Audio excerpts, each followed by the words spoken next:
에베소서입니다. 에베소서 6장 7절 말씀을 우리 모두 한 목소리로 읽었으면 좋겠습니다. 에베소서 6장 7절 말씀입니다. 기쁜 마음으로 섬기기를 주께 하듯 하고 사람들에게 하듯 하지 말라. 아멘. 지난주에는 샌프란시스코에서 열렸던 PCA 교단 노회에 참석하고 돌아왔습니다. 비행기를 타고 하와이로 돌아오면서 보니까 이전에는 좋아 보이는데 승무원들의 일이 그리 이번에는 좋아 보이지는 않았습니다. 요즘에는 승무원들이 조금만 잘못하면 비디오로 촬영되고 어려움을 당하는 경우도 있지 않겠습니까? 바로 저 뒷자리에는 젊은 가족이 앉아 있었는데요. 한 6, 7개월 된 아이가 계속해서 소리를 내어서 울었습니다. 물론 그 부모가 아이를 돌보느라고 애를 많이 썼죠. 그런데 승무원도 그 나름대로 그 가족을 위해서 신경을 쓰는 것을 보았습니다. 또 이번에 돌아올 때에는 기후 변화가 심해서 여러 차례 비행기가 아주 심하게 흔들렸습니다. 이런 상황 속에서 승무원들이 음료수 또 스낵을 나눠주는 일에도 어려움이 생겼어요. 그 일을 하는 도중에 2번이나 철수하고 승무원들도 안전벨트를 착용해야만 했습니다. 참 그 좁은 공간에서 그 수백 명의 승객을 대하는 그 스트레스가 참으로 많은 직업이구나, 그렇게 생각이 들었습니다. 미국의 하워드 핸드릭스라는 훌륭한 신학교 교수님이 계셨습니다. 2013년도에 돌아가시기 전까지 한 50여 년 동안 가르치시면서 미국의 참으로 중요한 기독교 지도자들을 많이 길러내셨습니다. 그리고 세계 80여 개 나라들을 다니시면서 사역을 하셨어요.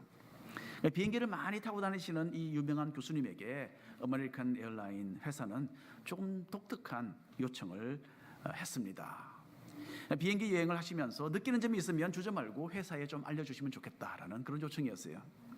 문제점이나 또 고쳐야 할 그런 부분에 대해서 정확하게 지적을 해주시면 승객 서비스가 향상될 수 있겠습니다. 그렇게 부탁을 드린 거죠. 하루는 핸드릭스 교수가 아메리칸 에어라인 비행기를 탔습니다. 그 안에는 정말 예의가 없는 그런 승객이 하나 탔던 겁니다. 이 사람은 승무원을 아주 무리하게 취급을 하고 많은 것을 요구하면서 괴롭혔습니다. 주변의 다른 승객들에게까지도 불쾌한 마음을 주는 그런 사람이었어요.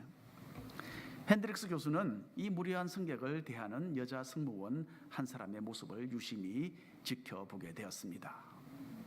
못된 말로 자기를 모욕하는 그 승객을 이 승무원은 아주 정중하게 계속 대해주는 겁니다. 여러 차례 자기를 부르면서 괴롭히는 이 승객을 깍듯이 대하고 능숙하고 또 적절하게 그 사람의 요구를 들어주면서 정성스럽게 서비스해 주는 것을 보았습니다. 이 여자 승무원의 모습에 큰 감명을 받은 핸드릭스 교수님은 비행기 뒤편으로 걸어가서 잠시 그 승무원과 대화를 나누었어요. 참 다루기 어려운 그 승객에게 훌륭한 승객 서비스를 했습니다 라고 칭찬을 해줬어요. 그리고 정말 모범적인 직원이다라는 그 칭찬의 글을 내가 써서 아메리칸 에어라인 회사에 보내겠습니다, 그렇게 말을 해줬어요. 그랬더니 그 여자 승무원이 이렇게 대답을 합니다. 승객님 참 감사합니다. 그런데 저는 아메리칸 에어라인을 위해서 일하는 사람이 아닙니다. 이 말을 듣고 핸드릭스 교수는 좀 어리둥절했어요. 그럼 그 다음에 그 승무원이 하는 말을 듣고서 다시 한번 깊은 감명을 받았다고 합니다. 저는 예수 그리스도를 위해서 일하는 사람입니다. 정말 그 충격적인 그 여자 승무원의 발언이죠. 이런 마음 자세로 학생이 공부를 하고 주부가 가정을 돌보고 또 직장인들이 각자 일터에서 일을 한다면 어떻게 되겠습니까? 이 사회가 완전히 변화되지 않겠습니까? 에베소서 5장에서 사도 바울은 성도가 하나님을 본받아야 할 것을 말했습니다. 빛 대신 주님과 동행하면서 하나님께서 기뻐하시는 일이 무엇인지를 생각하고 열매 있는 삶을 살아야 한다, 그렇게 교훈을 했습니다.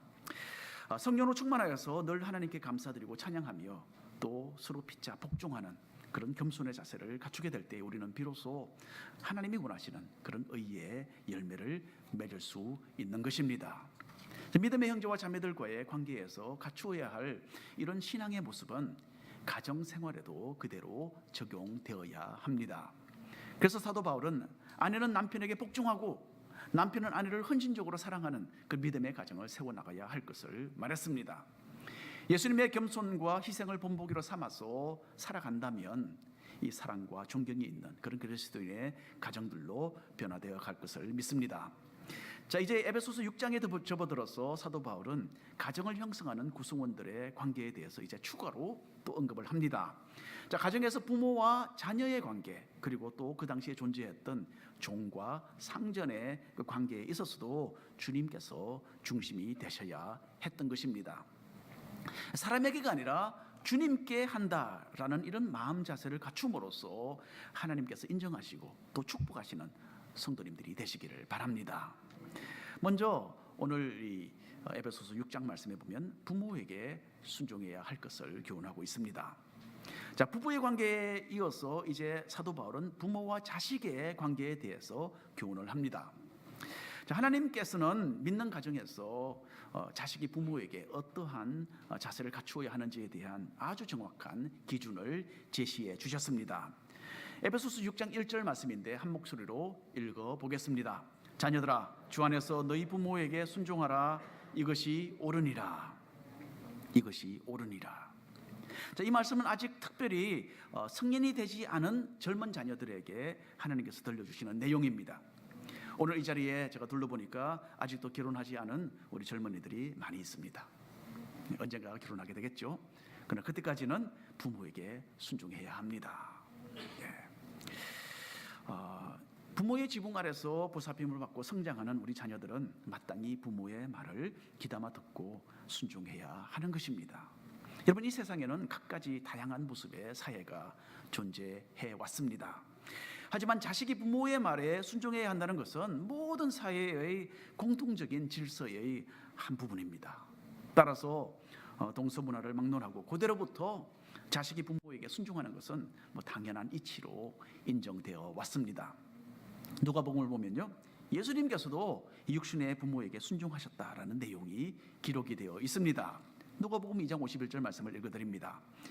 예수께서 함께 내려가서 나사렛에 이르러 순종하여 받드시더라. 누구를요? 부모님을. 자, 완전하신 하나님이신 예수님께서 참 불완전한 육신의 부모에게 머리를 숙이시고 그 하는 말을 순종하고 받드셨다라는 것은요, 우리에게 크나큰 교훈이 됩니다. 우리 젊은이들은 여러 가지 일들을 풍부하게 경험하고 살아온 부모의 의견을 가볍게 여기고 던져버리는 경향이 없잖아 있습니다. 물론 부모님들은 젊은 자녀들의 그 세계를 다는 이해하지 못합니다. 하지만 부모가 지금까지 살아오면서 쌓아왔던 그 삶의 원리와 그 지혜를 신중하게 평가하고 옳은 것이라면 자신의 것으로 삼겠다라는 이런 겸손을 갖추어야 합니다. 부모를 공경하고 또 부모의 말에 귀를 기울이는 것은 우리를 향하신 하나님의 뜻입니다. 부모도 우리와 같은 죄인입니다. 따라서 모든 일에 한결같이 완벽하게 올바른 방향을 제시하지는 못합니다. 그렇기 때문에 믿는 자녀들은 주님의 말씀과 뜻 안에서만 이 부모의 말에 순종을 해야 하는 것입니다. 간혹 부모의 말보다는 도리어 하나님의 말씀에 더 순종해야 한다라는 그런 결정을 내려야 되는 때도 있습니다. 이런 특별한 경우가 아니라면 하나님께서 가정에 세워두신 부모의 권위를 인정하고 그 가르침을 받아들이는 젊은이들이 되어서 주님의 복을 누리게 되시기를 바랍니다. 에베소서 6장 2절과 3절에 있는 말씀 읽어드립니다. 내 아버지와 어머니를 공경하라. 이것은 약속이 있는 첫 계명이니 이로써 내가 잘되고 땅에서 장수하리라. 늘 하듯이 이번에도 샌프란시스코에 도착했어요. 김정국 원로 목사님을 만나 뵙고 왔습니다. 이제 87세가 되신 목사님은 더 이상 아무도 알아보지 못하시고 말도 조금밖에 못하십니다. 그리고 거의 모든 일에 다른 사람의 도움을 받으셔야 해요. 목사님을 모시고 사는 큰 아드님이신 김원식 집사님, 참 효자십니다. 이 가정을 제가 방문할 때마다 이 사실을 느끼고는 합니다. 매일 아침마다 목사님의 옷을 갈아입히시고 자신이 직접 그리고 화장실 사용하는 것도 아주 세밀하게 도와주십니다. 목사님의 발에 신을 신겨서 밖으로 모시고 나가죠. 자, 이렇게 해서 참 작은 걸음으로밖에는 걷지 못하시는 그 목사님을 모시고 동네를 한 바퀴 도십니다. 그리고 운동을 시켜드리는 거죠. 또 귀가 잘 안 들리시는 목사님에게 큰 소리로 힘을 내시라고 이렇게 말씀을 하고 그렇게 합니다. 그리고 중간중간에 앉아서 쉬는 그런 이 코스가 있어요. 그 시간에도 끊임없이 목사님께 이런저런 이야기를 해주면서 용기를 북돋아드리는 참 아들의 모습을 제가 보았습니다. 오래전에는 목사님께서 어린 자기를 돌보셨지만 이제는 목사님은 어린 아기가 되었고 자기가 아버지처럼 되어서 목사님을 돌보게 되었다라고 참 씩씩하게 그렇게 말씀을 하셨습니다. 이런 착한 아들의 돌보심을 받고 계시는 원로 목사님의 얼굴 늘 밝기만 합니다. 그리고 아버지를 공경하는 김원식 집사님은 교회를 열정적으로 섬기면서 참으로 만족스러운 그런 신앙생활을 하고 계십니다. 조금 전에 읽었던 이 성경 구절이 바로 자신의 삶 속에 이루어지는 그 축복을 지금 받고 계시는 겁니다. 이 부모에 대해서 효를 다하는 것이 얼마나 중요했던지 하나님께서는 10계명에 이 부분을 명시하셨어요. 제5계명이 바로 이 내용입니다. 부모를 공경하며 받드는 것은 이 나이에 관계없이 모든 자녀들에게 하나님께서 내려주신 명령입니다. 그리고 이 명령을 준행하는 사람은 하나님으로부터 형통하는 복을 받는다라는 이 약속이 함께 포함이 되어 있어요. 이 축복의 약속이 삶 속에 이루어지는 것을 경험하시는 우리 모든 성도님들 되시기를 바랍니다. 두 번째로 오늘 말씀을 읽어보면 자녀를 주 안에서 양육하라라는 교훈의 말씀이 있습니다. 하나님의 자녀가 되어서 주님을 따르는 우리에게는요, 육신의 자녀들을 잘 양육해야 하는 임무가 또한 주어졌습니다. 이미 말씀드렸지만 우리는 모두 죄인들이죠. 그래서 안타깝게도 자녀를 기르는 데에 있어서 실수를 많이 합니다. 그리고 때로는 자녀들을 제대로 돌보지 않고 또 기준에 많이 미달되는 그런 부족한 부모도 있습니다. 그렇기 때문에 오늘 읽는 우리 에베소서 6장 말씀은 더더욱이나 귀중한 내용입니다. 에베소서 6장 4절 말씀을 한 목소리로 읽어보겠습니다. 또 아비들아 너희 자녀를 노엽게 하지 말고 오직 주의 교훈과 훈계로 양육하라. 이번에 공항에서 하와이로 돌아오는 비행기를 기다리고 있었습니다. 컴퓨터를 켜놓고 우리 목장 모임을 준비하고 있었는데 옆에는 어느 젊은 엄마가 한 1살 정도 되어 보이는 귀여운 여자아이를 돌보고 있었습니다. 잠시 후에 엄마는 휴대폰을 꺼내더니요, 동영상을 켰습니다.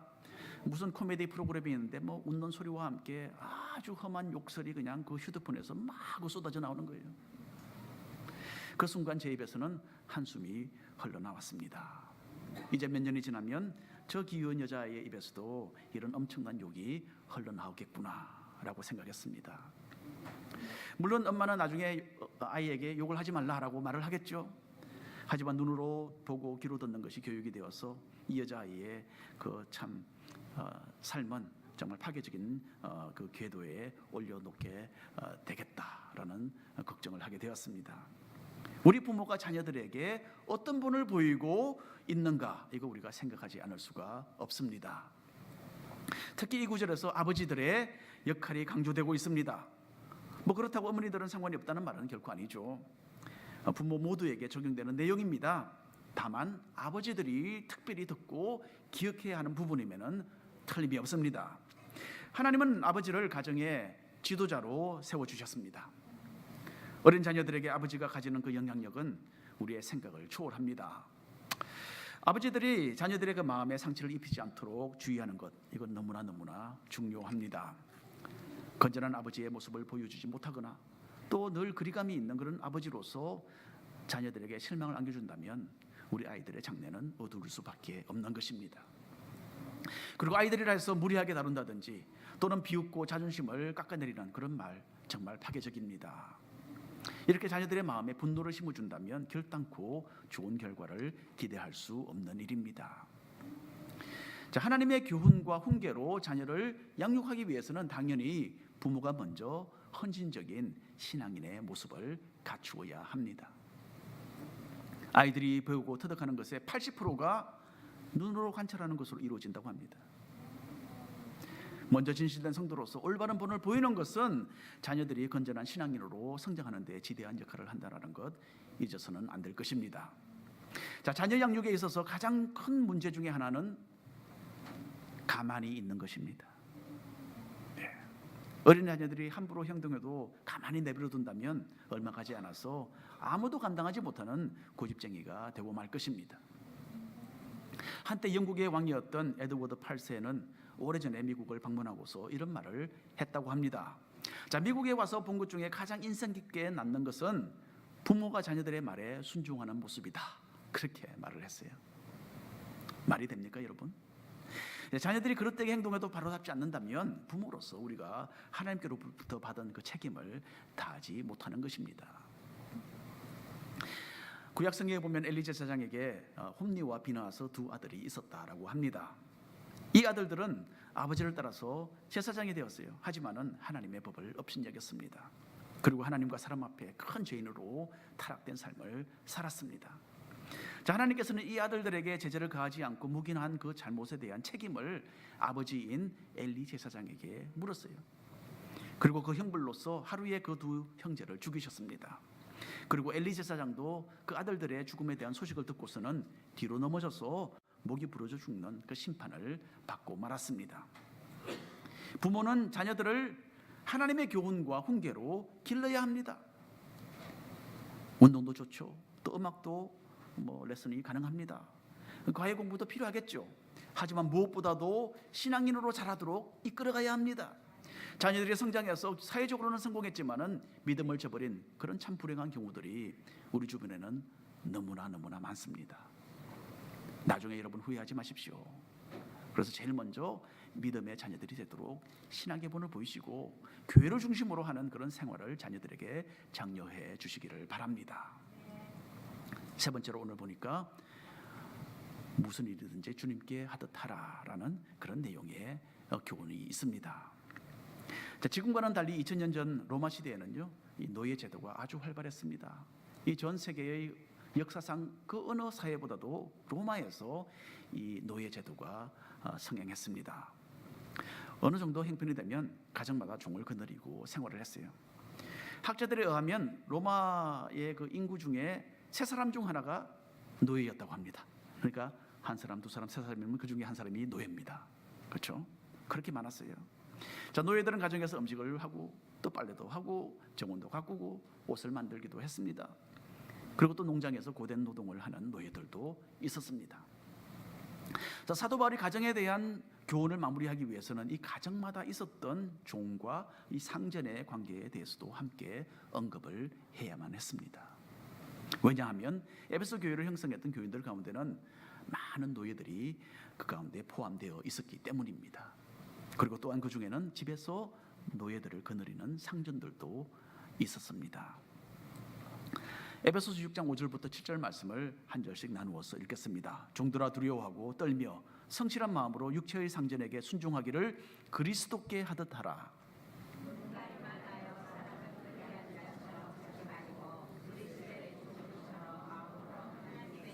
함께 읽겠습니다. 기쁜 마음으로 섬기기를 주께 하듯 하고 사람들에게 하듯 하지 말라.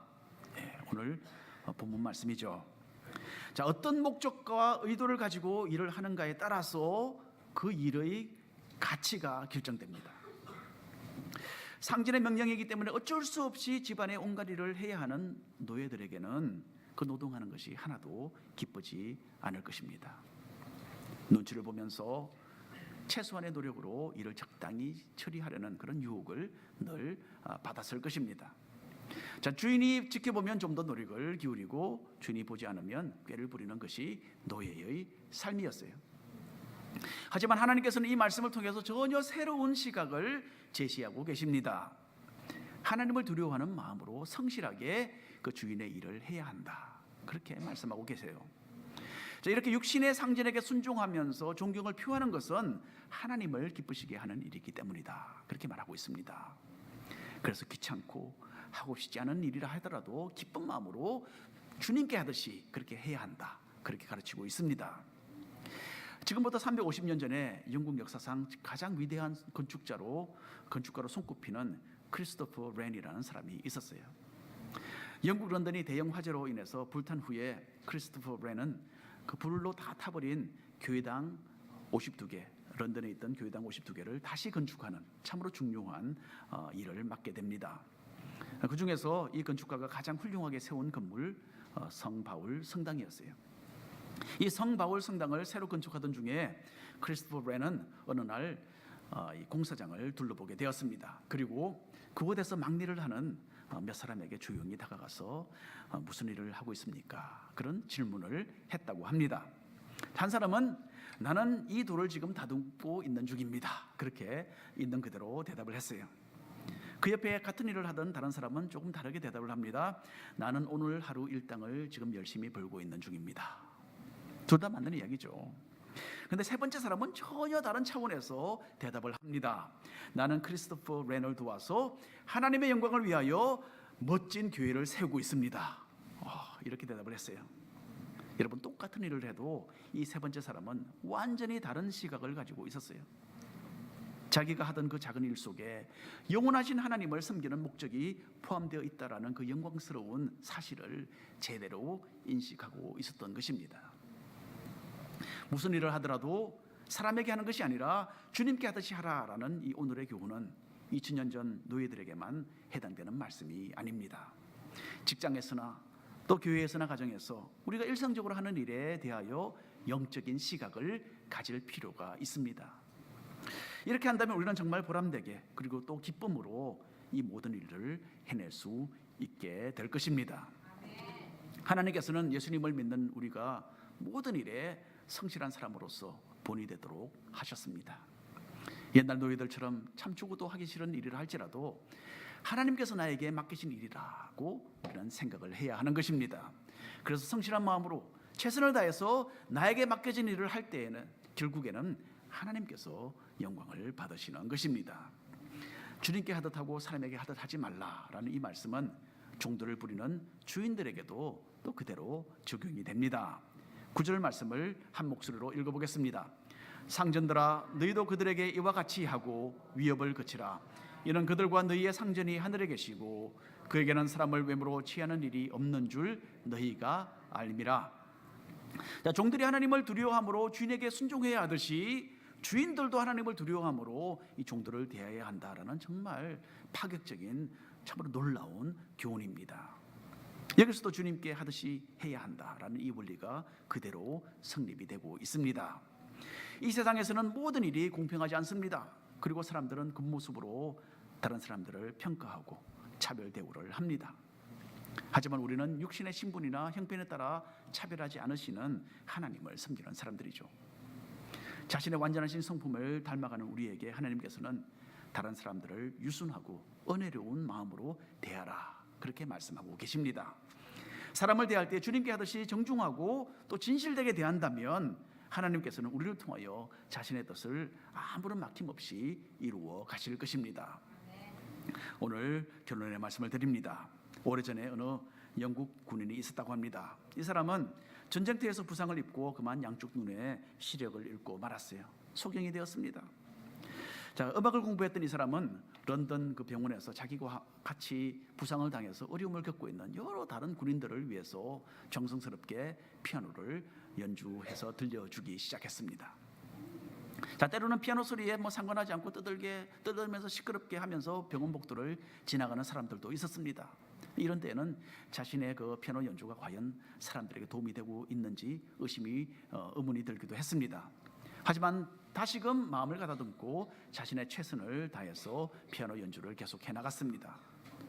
어느 날 이 군인은 이전처럼 온 마음을 다해서 피아노 곡 하나를 연주한 후에 잠시 손을 멈추었습니다.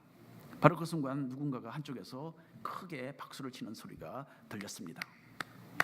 자, 눈은 감았지만은 소리가 들리는 그쪽으로 고개를 돌렸죠. 그리고는 그 박수 소리에 감사를 하면서 누구십니까? 라고 정중하게 물었습니다. 나는 당신 나라의 왕이요. 이런 대답이 들려옵니다. 영국 국왕이 마침 그때에 전쟁터에서 부상당한 사람들을 위로하려고 그 병원을 찾아왔던 것입니다. 자, 이 군인은 자기도 알지 못하는 가운데 왕이 듣고 기뻐하는 그런 아주 완벽한 음악을 연주하는 영광을 얻게 되었던 것입니다. 무엇이든지 우리의 왕이신 주님께 하듯 하면 하나님의 칭찬 받게 되는 것입니다. 주님께서는 신앙인들이 교회에서뿐만 아니라 가정에서도 성령으로 충만한 성도의 그 모습을 갖추고 살기를 원하십니다. 그래서 아내는 주님께 하듯이 남편에게 순종하고 남편은 주님께서 교회를 위해서 자신을 희생하셨듯이 아내를 사랑하라라고 말씀하셨습니다. 또한 주님께서는 이 부부의 관계뿐만 아니라 부모와 자식과의 그 관계에 있어서도 올바른 기준을 제시해 주셨습니다. 자녀는 주님 안에서 부모에게 순종하며 공경해야 한다라고 명하셨어요. 그리고 부모는 주님의 말씀에 따라 올바른 본을 보이면서 긍정적이고 신앙적으로 자녀를 양육해야 하는 것입니다. 그리고 마지막으로 우리가 어떤 일을 하거나 또 어떤 사람을 대할 때에 주님께 하듯이 하라라는 이 교훈은 우리가 오늘 전달받게 되었습니다. 가정이나 일터에서나 또 교회에서 사람을 대할 때에, 그리고 어떤 일을 할 때에 주님께 하듯이 정중하고 진실되게 하는 것을 목표로 삼으시기를 바랍니다. 이렇게 하는 가운데서 하나님께서 기뻐하시고 칭찬하시는 사람들로 점점 더 변화되어 갈 줄로 믿습니다. 기도하겠습니다. 주님,